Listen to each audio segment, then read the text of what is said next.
Hello YouTube, I'm Joey Russo, disabled competitive pistol shooter and retired Rangemaster, here with another episode of the Rangemaster's Bench to take a quick first look at the OA Defense 2311.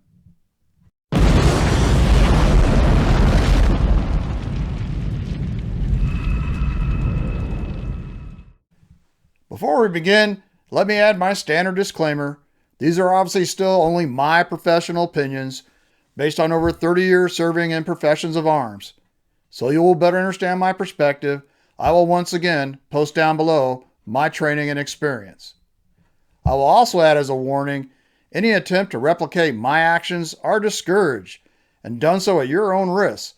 I assume no responsibility. Okay, with that out of the way, let's get down to it. So after mothballing my P320s, I had a dilemma. I still had a bunch of P320 mags and nothing to use them in. Enter the OA Defense 2311. The OA Defense, formerly Oracle Arms 2311, is a 1911 double stack hybrid which uses P320 mags. With LE discount, I paid about $2,000 for this base full-size duty model, and it took about a month after ordering for it to ship.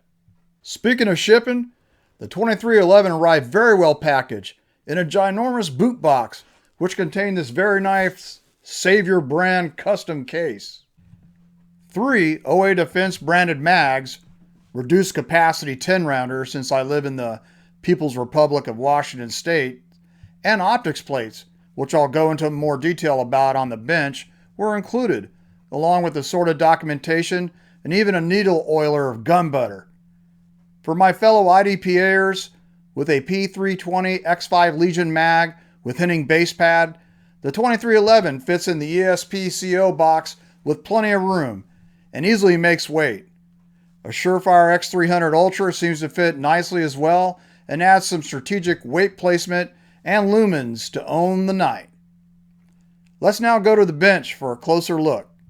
With one exception, this is the standard base full-size duty model with 5-inch barrel and larger, longer magwell comprising the lower portion of the grip surface. It has an aluminum frame with pick rail on the dust cover and a polymer grip. The polymer grip features thumb ledges to help provide a tactile reference point when building your grip. Although thick, I do like how the way the 2311 fits in my hands. This magwell at the bottom helps drive the web of my hand high onto the beaver tail. Continuing our walk around, the 2311 has some unique design elements to include use of an external extractor, as well as a linkless barrel, and left-handers rejoice, an ambidextrous slide stop. The mag release is standard P320 and is reversible. For sights, we have tritium night sights consisting of an orange front and a U-notch rear. The 2311 is also optics ready, using a proprietary plate system.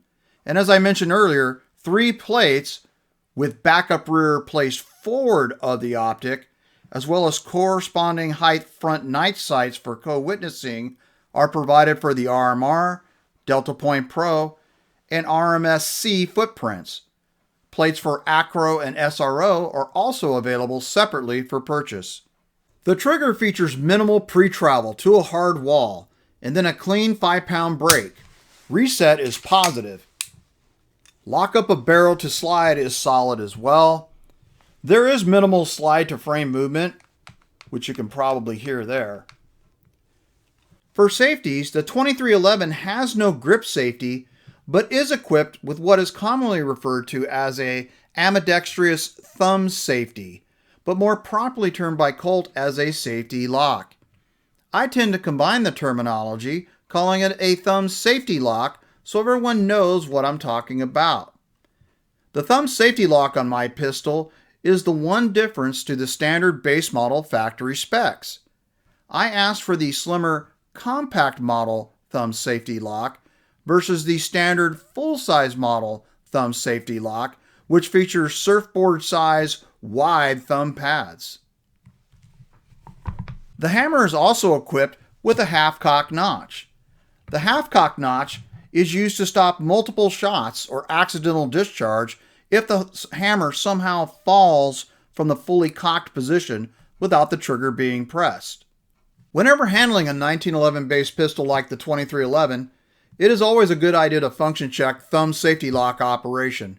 Here's how to do it properly. First, we'll cycle the slide to cock the hammer. We'll then place the thumb safety lock in the on position by pushing it fully up into the slide. While watching the hammer, we'll apply moderate pressure on the trigger. Obviously, the hammer shouldn't move or fall. Next, stop pressing the trigger and we'll slowly pull the hammer back to rear. No click should be heard or felt. I'm not sure if the mic picked it up, but there is a click, meaning this pistol is failing. Let me complete the function check and I'll come back to this issue. Lastly, we're going to disengage the thumb safety lock, noting that the hammer should not move or fall. Finally, we'll pull the trigger and the hammer should fall without hesitation. Returning to the click heard when pulling the hammer back, this is known as scant.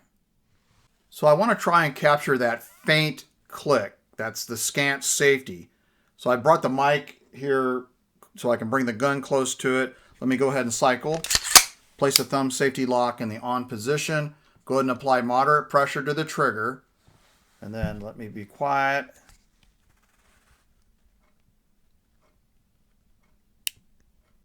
Now, using this graphic, I'll explain what is happening.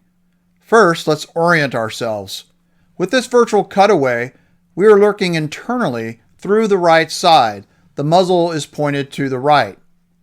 Working from front to rear, we have the trigger bow in green, the disconnector in yellow, the sear is in blue, the sear spring is in white, the hammer also is in white, and the thumb safety lock is in orange. In normal operation, with the thumb safety lock disengaged, that is pushed downward, the thumb safety lock's lug, here in red, will not be in contact with the sear.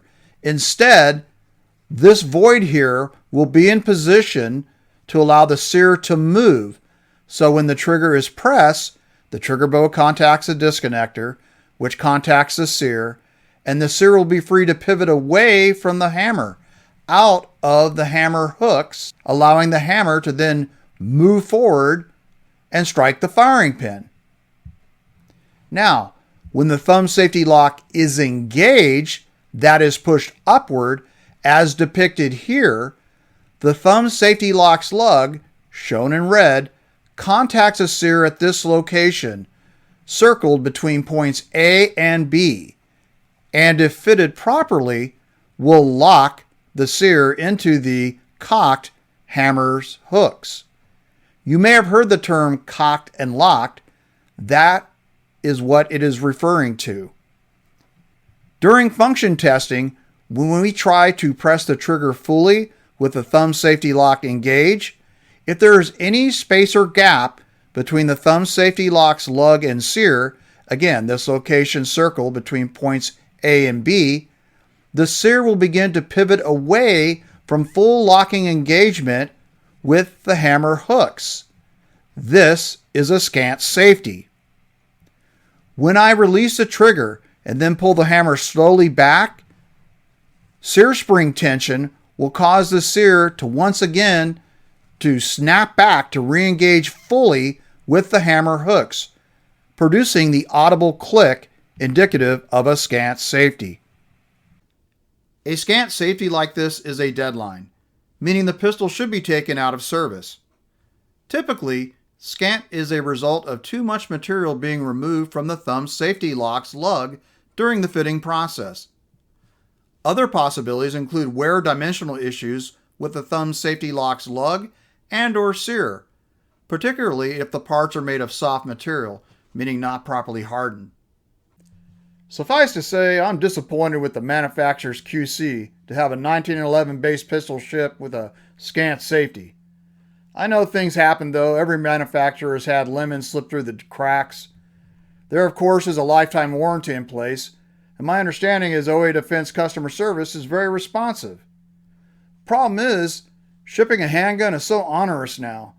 I used to be able to ship directly to a manufacturer and then receive directly back from the manufacturer handguns sent for repair. Nowadays, I have to ship through and back to an FFL, and when the handgun is received by the FFL, I have to undergo another transfer background check and another 10 business day waiting period. Once I do a full armor's technical inspection, detail stripping the pistol down to all its bits, I'll have a better understanding of what is actually occurring, and will then decide if I will return it under warranty or just keep and repair it myself. So at this point, the story of my 2311 is to be continued. I'm Joey Russo, disabled competitive pistol shooter and retired Rangemaster. Thanks for watching. Until next time, take care, and remember, where there's a will, there's always a way. Don't let anything keep you from pursuing your passion.